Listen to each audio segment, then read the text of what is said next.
Malaysia telah dilanda oleh wabak penyakit berbahaya iaitu COVID-19. Pandemik ini telah membawa kepada gangguan sosio-ekonomi global, penangguhan dan pembatalan acara kebudayaan, keagamaan dan persikanan, dan ketakutan yang meluas dalam kekurangan bekalan yang telah mendorong kepada pembelian panik. Oleh itu, negara kita sedang bertungkus lumus dalam menaikkan dan memantapkan semula ekonomi negara. Pendekatan ekonomi dalam Islam. Dia terdapat 3 tajuk besar yang kita perlu ketahui. Yang pertama Al-Milikiyah, yang kedua At-Tasharuf fi Al-Milikiyah, dan yang ketiga Ta'uzi'ul Sawatena An-Nas. Yang pertama Al-Milikiyah, dia bermaksud memiliki sesuatu dan mampu bertindak bebas ke atasnya. Dia macam antara kesan pemilikan adalah dia boleh membelanja ataupun dia menjual kepada sesiapa saja. Dia tak ada halangan daripada syarak dan dia memiliki kebebasan ke atas harta dan menguji sejauh mana manusia terhadap amanah yang diberikan ataupun dia miliki. Dan dia terdapat 3 jenis pemilikan: hak milik umum, hak milik negara dan hak milik individu. Dan untuk yang kedua, tasyaruf fi al-milikiyah, dia seorang Muslim ketika dia memiliki harta, dia perlulah memanfaatkan hartanya ke jalan yang benar. Dan yang ketiga, ta'uzi'u sawatena an-nas. Dia distribusi kekayaan merupakan masalah yang penting. Maksud di sini distribusi kekayaan ni macam mengikut ketentuan sebab-sebab kepemilikan. Contohnya bekerja serta akad-akad muamalah yang wajar, sebagai contoh jual beli dan sewa. Disebabkan perbezaan potensi dan kemampuan terhadap sesuatu, perkara tersebut akan menjadi perbezaan distribusi kekayaan tersebut di antara mereka. Maksudkan di sini di antara mereka ialah antara orang yang mempunyai harta dan orang yang kurang hartanya. So maksudnya mengikut dalam Quran Al-Harsh ayat yang ke-7, maksud dia supaya harta itu jangan hanya beredar di antara orang-orang kaya saja di antara kamu. Disebab itu syarat juga telah mengharamkan penimbunan emas dan perak meskipun zakatnya tetap dikeluarkan. Seterusnya, saya akan bincangkan tentang mekanisme ekonomi.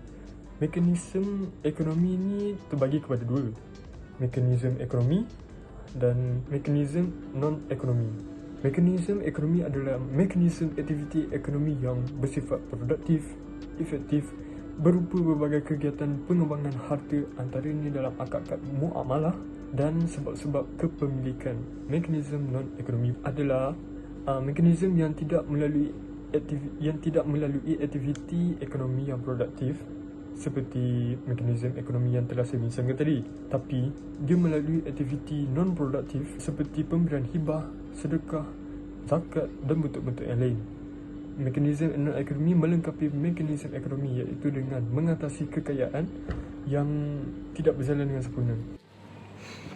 Definisi dan konsep ekonomi Malaysia selepas COVID-19. COVID-19 atau Coronavirus Disease tahun 2019 merupakan penyakit berjangkit yang disebabkan oleh coronavirus baru. Coronavirus atau COVID adalah keluarga besar dari virus yang mampu menyebabkan berbagai gejala ringan atau berat. Dari segi gejalanya, keluarga virus ini seringkali menyerang sistem pernafasan manusia. Virus COVID-19 adalah jenis zoonosis iaitu ditularkan dari haiwan kepada manusia.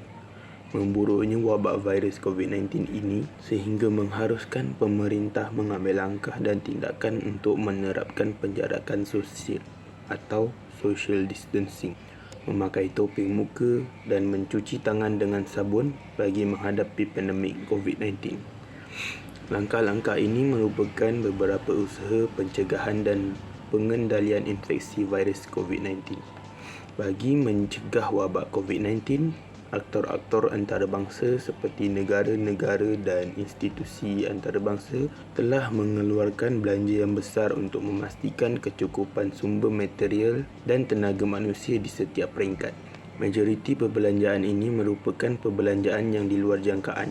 Hal ini berlaku dalam keadaan ekonomi dunia juga sedang merasai kelembapan kesan daripada pelbagai faktor seperti perang dagang, ketidakstabilan harga bahan mentah serta ketidakstabilan politik di kebanyakan rantau.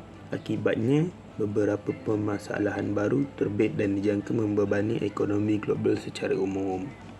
Malaysia ialah negara yang membangun di dunia dan mengamalkan pemasaran berorientasikan negara terbuka. Negara memainkan peranan yang penting dalam menjana ekonomi menerusi perancangan makroekonomi. Di alam tahun 2007, ekonomi Malaysia adalah negara mempunyai ekonomi terbesar di dunia mengikuti pariti kuasa membeli dengan keluaran dalam negara kasar bagi tahun 2007 dianggarkan berjumlah Amerika Syarikat $357.9 bilion dengan suatu kadar pembesaran sebanyak 90% hingga 99% semenjak 1870. Negara-negara Asia Tenggara telah mengalami suatu peningkatan ekonomi mendadak dan menjalani pembangunan yang pantas semasa akhir abad ke-20 dan mempunyai satu KDNK per kapita sebanyak Amerika Syarikat $199.400 telah dianggap sebagai sebuah negara industri baru.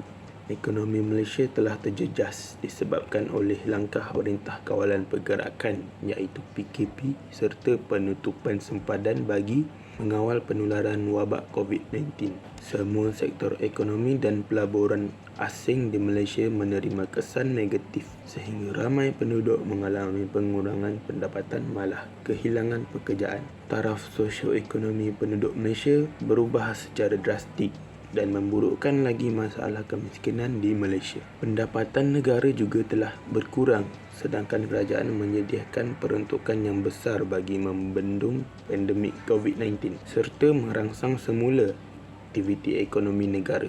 Hutang negara telah bertambah lagi menampung beban kewangan negara yang semakin besar akibat pandemik ini. Sebelum pandemik COVID-19 melanda, Malaysia mengalami pertumbuhan ekonomi yang merangsangkan walaupun berhadapan saingan sengit dari negara-negara jiran dalam memacu kemajuan ekonomi melalui pembangunan teknologi dan inovasi. Malaysia turut berhadapan dengan cabaran perubahan demografi populasi yang bakal membawa pelbagai implikasi seperti kekurangan tenaga buruh dan peningkatan belanjaan awam di masa hadapan.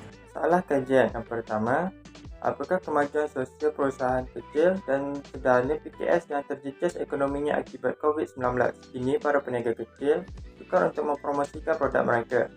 Mereka perlu meningkatkan kemajuan sosial mereka selari dengan kemajuan teknologi media masa sekarang agar produk mereka lebih dikenali orang ramai. Mereka perlu bijak menggunakan platform untuk berniaga secara online ataupun atas talian. Contoh platform yang mereka boleh gunakan ialah Shopee, Carousell, Mudah.my, Lazada dan banyak lagi. Jika mereka menjual produk makanan, mereka boleh menggunakan platform seperti Foodpanda dan GrabFood. Aplikasi ini menawarkan khidmat rider untuk menghantar makanan. Yang kedua, apakah tanggungjawab sosial rakyat Malaysia dalam menaikkan ekonomi negara? Rakyat Malaysia bertanggungjawab membantu memulihkan ekonomi negara Malaysia dengan membeli dan menggunakan produk buatan Malaysia. Kini banyak produk buatan Malaysia yang berkualiti tinggi setaraf dengan produk luar negara. Contohnya, roti Gardenia, slipper Peepers dan coklat Berry. Selain membeli barang buatan Malaysia, kita juga boleh melancong dalam negara bagi merancangkan ekonomi negara dari segi pelancongan.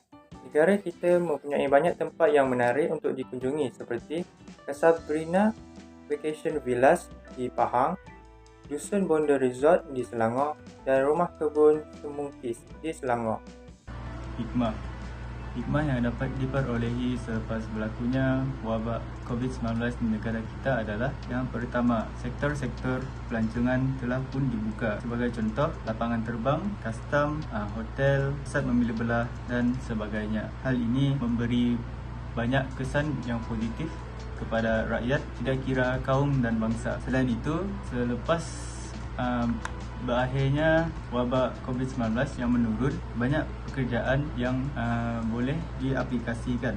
Impaknya, kemasukan pekerja asing lebih banyak dari semasa ke semasa berbanding tahun sebelumnya. Dengan ini, masalah pengangguran dapat juga diselesaikan di negara kita kerana tiada lagi masalah pekerjaan yang mampu mengurangkan kestabilan ekonomi. Di samping itu juga, pendapatan rakyat terus meningkat dan ini boleh menjadikan Malaysia semakin maju dan membangun masa ke semasa untuk generasi seterusnya. Oleh itu, marilah kita bersama-sama melibatkan diri dan tanggungjawab dalam memajukan sektor ekonomi negara Malaysia. Secara kesimpulannya, sejak wabak COVID-19 melanda dunia, ekonomi satu dunia seumpama terhenti seketika.